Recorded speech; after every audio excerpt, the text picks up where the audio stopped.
My doctor touched me inappropriately, and my stepdad blamed me for it. It started as something simple, a stomach ache. I had been complaining about it for days, and when the pain got worse, my mom decided to take me to the hospital. She thought it was something minor, maybe food poisoning or stress. At the hospital, we met the doctor, a man in his 40s, calm and confident. He spoke politely, smiled reassuringly, and told my mom he needed to examine me alone. My mom agreed without a second thought. Why wouldn't she? He was a doctor, someone we were supposed to trust. The moment the door closed, my heart started to race. He asked me where the pain was and began touching my stomach. At first, it seemed normal. But then his hands went lower. Much lower. He said he needed to check for swelling, but what he did had nothing to do with medicine. His hands moved into places he had no right to touch. I froze. My throat tightened, and my body felt like stone. I couldn't say a word. I just wanted it to stop. When he finally stepped back, I felt empty, like the air had been sucked out of the room. I walked out trying to act normal, afraid my mom would ask what was wrong. And when she did, I just said, he said I'm fine. But I wasn't fine. Not even close. The next few days were unbearable. I couldn't sleep. I couldn't eat. I jumped at every sound. My mom noticed and kept asking if something had happened. Finally, one night, I broke down. I told her everything, every word, every touch, every second that haunted me. She was furious. Her eyes filled with tears and rage.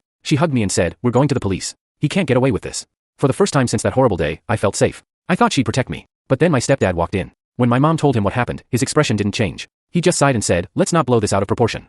My mom snapped, asking how he could say that. And then he said something I'll never forget. Teenagers these days are too open. Maybe she gave him the wrong idea. His words hit me like a punch to the chest. He called it a misunderstanding. He said it wasn't worth spending money or ruining someone's career over something so small. My mom tried to argue at first, but eventually, she went quiet. She said maybe it was better to just let it go. Let it go. Those words have echoed in my head ever since. Everyone else moved on, except me. I still wake up at night with the memory of his hands on me. I still hear my stepdad's voice blaming me for something I never invited. That day, I didn't just lose my trust in people, I lost my voice. Because when the ones who are supposed to protect you choose silence, you start to believe that maybe your pain doesn't matter at all.